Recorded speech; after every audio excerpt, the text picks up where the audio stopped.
Assalamualaikum warahmatullahi wabarakatuh.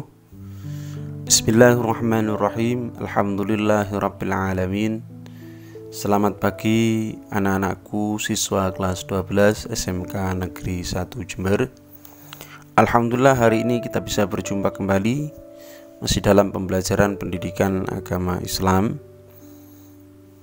Anak-anakku, sebelum kita mulai pembelajaran, langkah baiknya kita berdoa terlebih dahulu dengan harapan pembelajaran kita hari ini berjalan dengan lancar dan ilmu yang akan kita pelajari menjadi ilmu yang bermanfaat. Berdoa mulai.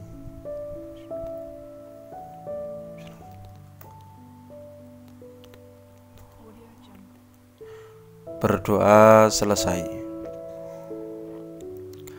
Baiklah anak-anakku, saat ini kita masih masuk pada bab yang kedua, yakni tentang iman kepada qada dan qadar. Pada pertemuan yang lalu, kita sudah membahas tentang pengertian, apa itu pengertian dari qada dan qadar, kemudian dalil-dalil dari qada dan qadar. Saat ini kita membahas tentang kewajiban iman kepada qada dan qadar. Sebagaimana kita ketahui bahwa qada dan qadar adalah kehendak Allah atau ketentuan Allah untuk hambanya. Jadi takdir Allah yang merupakan iradah atau kehendak Allah. Oleh sebab itu takdir tidak selalu sesuai dengan keinginan kita. Ya, terkadang kita berharap apa yang kita inginkan itu bisa terkabul.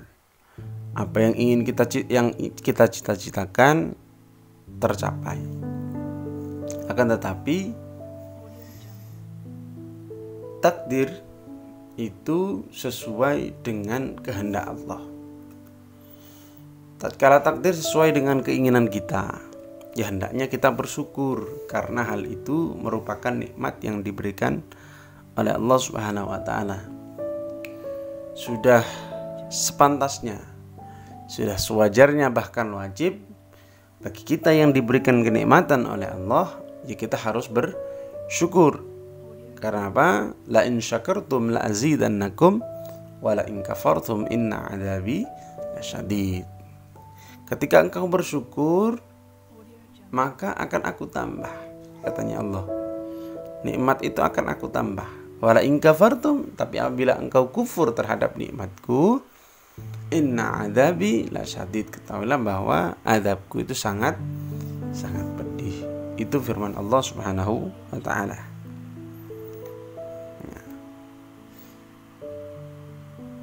Dalam kondisi yang lain, terkadang juga takdir itu tidak sesuai ekspektasi atau tidak sesuai dengan keinginan kita. Ya. Takdir yang kita alami itu tidak menyenangkan atau merupakan musibah. Maka hendaklah kita harus terima dengan sabar dan ikhlas. Karena hidup ini tidak mesti dalam kondisi baik-baik saja terus, tidak. Dalam kondisi kita mendapatkan kenikmatan terus, tidak. Akan tetapi Allah juga terkadang ingin mencoba kita, ingin menguji kita. Sejauh mana keimanan kita terhadap Allah. Ya.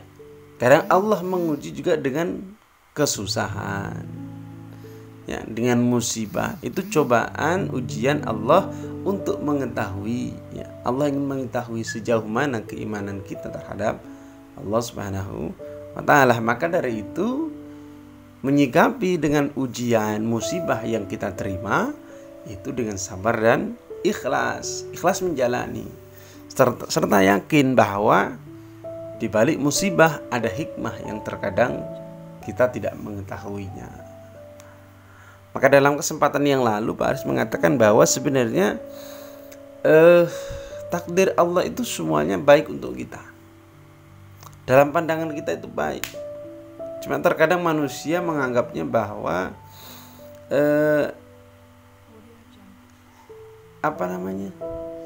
ada kehendak yang itu tidak sesuai dengan keinginannya. Nah, itu menganggapnya itu adalah buruk. Padahal dibalik takdir yang kita terima yang berupa hal yang tidak menyenangkan itu, kadang ada hikmah yang Allah beri yang kita tidak tahu. Ya.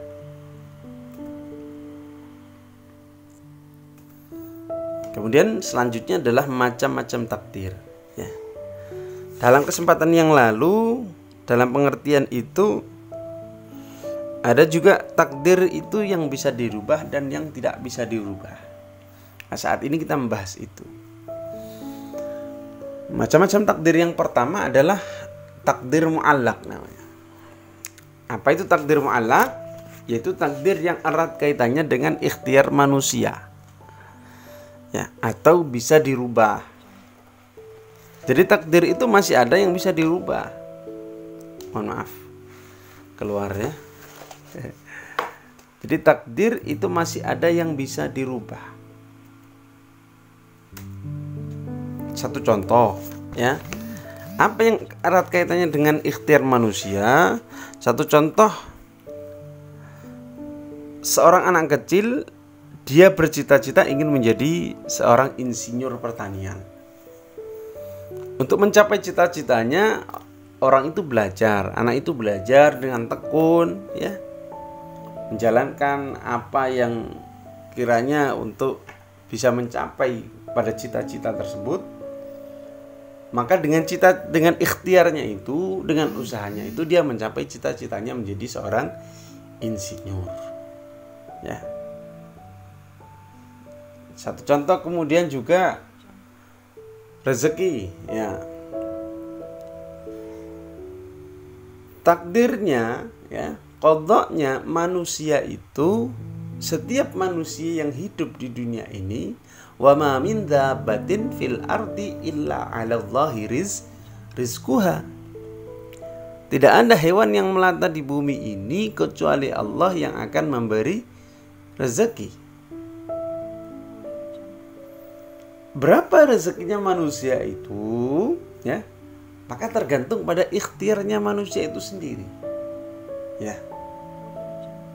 Kalau dia bekerja keras ya, dia tidak malas-malasan, maka dia akan mendapatkan apa yang dia inginkan. Karena apa? Karena ikhtiarnya dia seperti itu.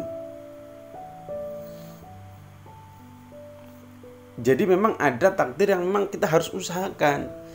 Ketika tidak kita usahakan, ya tidak akan mendapatkan seperti itu. Satu contoh yaitu tadi rezeki, satu contoh. Ya. Kalau kita tidak bekerja, ya tidak akan dapat uang seperti itu. Ya, satu contoh, jangankan kita membahas tentang masalah uang yang harus kita dapatkan dengan bekerja keras. Ya, Anda bayangkan saja di depan Anda ada satu mangkok makanan. Ya. Satu mangkok makanan, anggaplah nasi ya. Anda kondisi dalam keadaan lapar ya. Ketika Anda ingin nasi itu masuk ke dalam perut Anda, maka harus ada ikhtiar yang dilakukan, harus ada usaha yang dilakukan. Apa usaha yang dilakukan? Ya, pegang sendok atau pegang makanannya dengan tangan, kemudian dimasukkan ke mulut. Ya. Jadi kalau tidak dengan usaha, satu contoh, Anda hanya melihat saja makanan yang ada di depan Anda, ya tidak mungkin makanan itu akan masuk ke dalam perut Anda. Yaitu tadi harus ikhtiar, seperti itu. Kemudian yang kedua adalah takdir mubrom. Apa itu takdir mubrom? Takdir yang terjadi pada diri manusia dan tidak dapat diusahakan atau dirubah serta tidak dapat ditawar-tawar lagi oleh manusia. Jadi takdir mubrom ini sifatnya adalah tetap ya, tidak bisa dirubah oleh manusia. Tidak bisa diusahakan untuk dirubah. Jika dirubah itu akan berdosa. Satu contoh, manusia dilahirkan dengan mata sipit. maka tidak bisa dirubah itu sudah, dan tidak bisa ditawar. Kemudian dilahirkan dalam kondisi kulit hitam misalnya, sedangkan ibu dan bapaknya kulit putih. Lah ini ketentuan Allah, ya, dan Allah qada Allah. Satu contoh juga, Anda ditakdirkan menjadi seorang laki-laki, maka tidak bisa dirubah Anda menjadi seorang perempuan.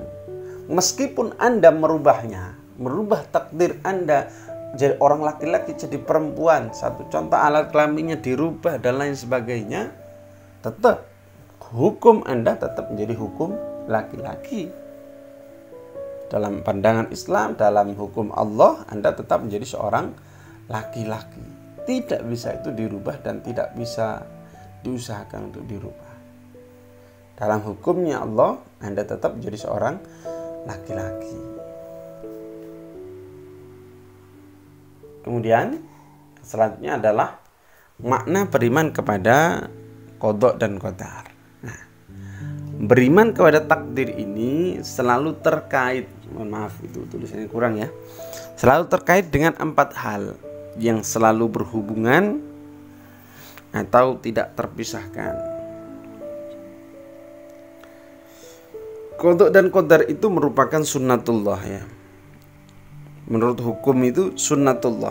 Apa itu sunnatullah?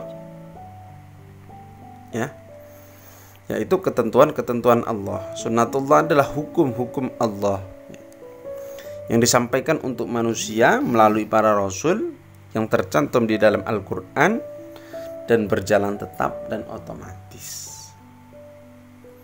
Maka dikatakan bahwa iman kepada takdir ini selalu berkaitan dengan 4 hal. Apa itu? Yang pertama adalah iman atau percaya kepada takdir itu sendiri. Bahwa sebagai manusia, ya, sebagai manusia kita yang sadar diri tidak bisa apa-apa tanpa takdir Allah, tanpa ketentuan Allah, tanpa kuasa Allah, maka kita harus percaya bahwa setiap yang terjadi pada diri kita di kehidupan ini, maka semua sudah ditetapkan oleh Allah Subhanahu wa ta'ala. Kemudian yang kedua adalah ikhtiar. Ini erat kaitannya dengan takdir tadi yang mu'allaq ya, bahwa manusia itu diizinkan oleh Allah ya, dianjurkan oleh Allah untuk selalu memperbaiki dirinya ya, untuk berikhtiar, berusaha dengan sungguh-sungguh, dengan sepenuh hati dalam mencapai tujuannya. Jadi Allah menentukan takdir, kita sebagai manusia berkewajiban melakukan ikhtiar ya. Seperti itu. Tapi terkadang ada pertanyaan ya, jika Allah Subhanahu wa ta'ala telah menentukan, kenapa ada ikhtiar seperti itu? Itu Allah menjawabnya dalam firman-Nya dalam Quran surat Al-Anbiya yang artinya itu gini: sungguh mereka adalah orang-orang yang selalu bersegera dalam mengerjakan perbuatan-perbuatan baik. Kemudian dalam Quran surat Al-Mu'minun disebutkan mereka itu bersegera untuk mendapatkan kebaikan-kebaikan dan merekalah orang-orang yang segera memperolehnya. Jadi dari ayat di atas bahwa Allah mendorong manusia untuk berusaha dan berlomba dan berkompetisi menjadi orang yang tercepat. Siapapun yang berusaha dengan sungguh-sungguh berarti dia sedang menuju keberhasilan. Jadi intinya tidak ada keberhasilan itu tanpa didasari dengan usaha. Dan usaha itu harus diimbangi dengan doa ya. Doanya adalah ikhtiar batin ya. Ikhtiar batin yang besar pengaruhnya terhadap manusia ya. Karena doa ini ada yang mengatakan bahwa ad-doa silahul mu'min. Doa itu senjata orang beriman ya. Maka kalau ingin dikabulkan segala hajatnya, keinginannya dari usahanya tadi itu, ikhtiar itu, yaitu doa seperti itu. Jadi bagi yang meyakin doa memberikan energi dalam menjalani ikhtiarnya itu tadi. Seperti itu, memberikan dorongan, ya, dorongan terhadap apa yang dia usahakan itu. Karena hubungannya doa ini, kita itu berbicara antara manusia kepada dengan Allah. Kemudian yang terakhir adalah tawakal. Itu yang harus ada dalam diri manusia, ya. Tawakal ini adalah pasrah, akan tetapi tawakal ini harus dilakukan di akhir. Dalam artian kita sudah berikhtiar, kita sudah berusaha, kita sudah berdoa, maka yang terakhir adalah tawakal. Yaitu apa? Setelah meyakini dan mengimani takdir itu, kemudian dibarengi dengan usaha, dengan ikhtiar, dengan doa, maka tibalah manusia mengambil sikap tawakal, ya. Yaitu menyerahkan segala urusan dan hasil ikhtiarnya hanya kepada Allah Subhanahu wa taala, dan meyakini segala apa yang ditentukan oleh Allah, segala apa yang menjadi ketentuan Allah itu yang terbaik untuk kita. Ketika ketentuan itu adalah sesuai dengan keinginan kita, sesuai dengan apa yang kita senangi, maka kita harus bersyukur. Dan ketika atau apabila ketentuan itu tidak sesuai dengan yang kita inginkan, maka kita harus terima dengan sabar dan ikhlas, serta yakin bahwa di balik semua itu ada hikmahnya. Jadi anak-anakku sekalian, ini adalah pembelajaran yang kedua, di bab yang kedua. Kesimpulan dari pembelajaran kita pada bab yang kedua ini adalah dalam hidup harus seimbang antara doa dan ikhtiar, ya, supaya hidup kita bahagia dan diridhai oleh Allah, oleh yang Maha Kuasa. Kemudian kita juga harus selalu husnudzon kepada Allah. Kita harus berprasangka baik kepada Allah, bahwa segala yang ditentukan oleh Allah, segala yang ditetapkan oleh Allah itu adalah yang terbaik untuk kita hambanya. Mungkin cukup itu saja yang bisa Pak Hari sampaikan. Semoga dari pembelajaran qada dan qadar ini, kita sebagai hambanya Allah untuk selalu bisa berusaha menjadi hambanya yang selalu menerima apa yang menjadi ketentuan Allah Subhanahu wa taala. Cukup itu saja yang bisa Pak Hari sampaikan, kurang lebihnya mohon maaf. Allahumma fiqil aqwamit thoriq. Wassalamualaikum warahmatullahi wabarakatuh.